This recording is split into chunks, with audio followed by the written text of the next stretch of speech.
आज की हमारी स्टोरी है Smita's confession. Smita had an older sister Nita. Smita की एक बड़ी बहन थी। ओल्डर सिस्टर मतलब बड़ी बहन, उसका नाम था Nita.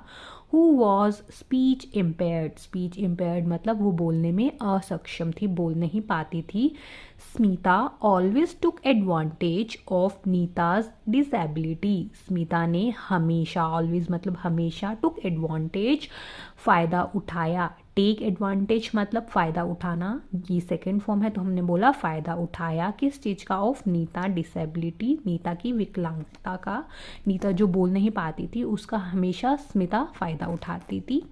One day when Smita was playing with her friends, जब स्मिता अपने दोस्तों के साथ खेल रही थी, she accidentally broke a very expensive ceramic pot that her mother had bought from China. Accidentally क्या होता है? अकस्मात, मतलब जानबूझकर नहीं, गलती से। ब्रॉक तोड़ दिया। क्या तोड़ दिया? बहुत ही महंगा सेरेमिक मतलब चीनी मिट्टी का पोट जो उसकी माँ ने चाइना से खरीदा था। Smita was very scared of her mother. Smita अपनी माँ से बहुत ज़्यादा डरती थी। Oh what am I going to do now? मैं अब क्या करूँगी? Mother will be very angry. मम्मा बहुत गुस्सा होंगी। वंडर्ड स्मिता। स्मिता ने ऐसा सोचते हुए बोला कि मम्मा बहुत गुस्सा होंगी। Smita had N evil plan in mind. Smita के दिमाग में एक गलत प्लान चल रहा था, योजना चल रही थी। I will blame Nita for breaking the pot and mother will punish her for it. I will blame का मतलब मैं आरोप लगा दूंगी या दोष लगा दूंगी किस पे? नीता पे। For breaking the pot, pot तोड़ने का जो आरोप है मैं नीता पे लगा दूंगी और मम्मा उसको पनिश करेगी। पनिश मतलब सजा देना। ग्रिंट स्मिता। स्मिता ने अपने दिमाग में हंसते हंसते ऐसे इस तरीके से सोचा। When their mother returned home, जब उनकी ममा घर आई, Smita ran to her mother and complaint. Smita अपनी माँ के पास दौड़ गई, भाग कर गई और शिकायत की। Mother, Nita broke the pot you had bought from China. जो पोट आपने चाइना से खरीदा था, नीता ने उसे तोड़ दिया है। It was one of those days when mother was not in a good mood. ये उन दिनों में से एक दिन था जब उसकी मामा का जो मूड था वो अच्छा नहीं था। And Smita always dumped her mistakes on Nita. Dumped मतलब डाल देना।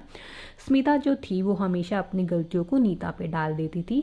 Helpless Nita could never retaliate और स्पीक अप। हेल्पलेस मतलब असहाय। असहाय क्यों बोला गया यहाँ पे? क्योंकि वो बोल नहीं सकती थी, डिसेबल थी।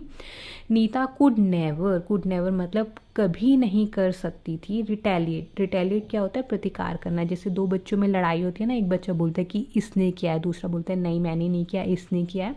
तो इस तरीके से वो कभी भी अपना बचाव या अपना प्रतिकार नहीं कर सकती थी और बोल नहीं पाती थी। You will be punished for this, तुम्हें इसकी सजा मिलेगी। फॉर 1 मंथ, एक महीने के लिए। You are grounded. अब यू आर ग्राउंडेड का जहाँ पे भी पनिशमेंट की तरीके से हम यूज़ करते हैं, उसका मतलब है कि आप बाहर नहीं जा सकते हो, आपको घर के अंदर ही रहना है। सो जहाँ पर भी पनिशमेंट के तौर पर आपको यू आर ग्राउंडेड दिखे, वहाँ पे क्या मतलब है? बाहर नहीं जा सकते। No friends, no television, no cake.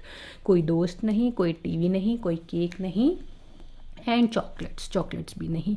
You are to sit in your room and study. तुम्हें कमरे में बैठना है और पढ़ाई करना है। आर टू सिट मतलब बैठना है। और अब यहीं पे अगर हैव टू सिट होता ना, हैव टू सिट में होता कि तुम्हें बैठना पड़ेगा, वहाँ पे एक मजबूरी साउंड होती। बट आर टू सिट मतलब एक ऑर्डर दिया है कि तुम्हें बैठना है। Said the angry mother to Nita. गुस्से में आई हुई माँ ने नीता को बोला।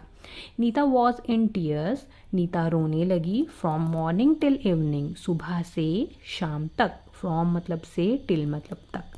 फॉर 2 वीक्स, 2 हफ्तों के लिए। Nita cried to sleep. Cried to sleep मतलब जैसे होता ना रोते रोते सो जाना। सो नीता रोते रोते सो जाती थी।